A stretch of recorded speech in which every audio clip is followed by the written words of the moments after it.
నాకు కరెక్ట్గా నెల రోజులైంది ఈ రోజుతో యాక్సిడెంట్ అయ్యి. ప్రతి డినామినేషన్ నా కొరకు ప్రార్థన చేశారు. సార్వత్రిక సంఘం ఇంటర్నేషనల్ లెవెల్లో ప్రతి ఒక్కరూ నా కొరకు ప్రార్థన చేశారు. మరి ముఖ్యంగా ఓసన్నా మినిస్ట్రీ సేవకులు, విశ్వాసులు ప్రతి ఒక్కరూ నా కొరకు ప్రార్థన చేశారు.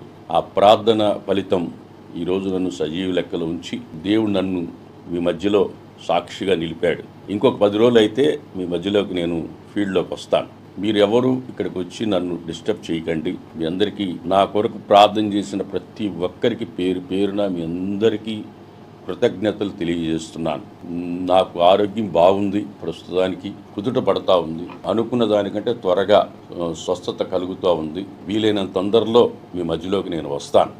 ఇప్పుడు నాకు ఒక కాలు తీయాల్సి వచ్చింది, రైట్ లెగ్ తీయాల్సి వచ్చింది. ఇప్పటి వరకు పరిగెత్తా, ఇక మీదట యేసయ్యే నన్ను ఎత్తుకొని నడిపిస్తాడు. ఇప్పటి వరకు నేను పరిగెత్తా, ఇక మీదట యేసయ్యే నన్ను నడిపిస్తాడన్న ధైర్యం నాకుంది. ఆయన ఎత్తుకొని నడిపిస్తాడు. కడ శ్వాస వరకు యేసన్న గారు చెప్పారు, పిడికిడితో అన్నం తినే శక్తి ఉన్నంత వరకు సేవ చేస్తానన్నాడు. నేను చెప్తున్నాను వినండి, నా శ్వాస ఉన్నంతకాలం దేవుని సేవే. చిన్నప్పటి నుంచి నేను పరిగెత్తుతూనే ఉన్నాను.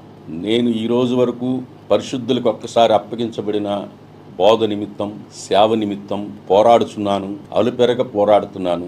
సేవలో ముందుకు సాగుతున్నాను. అనేక ఆత్మల రక్షణ కొరకు పరిగిస్తున్నాను, చేస్తున్నాను. ఇప్పటి వరకు చేసిన సేవ కంటే కూడా ఇంకా ఎక్కువ సేవ చేయడానికి నా కొరకు మీరు ప్రార్థన చేయండి.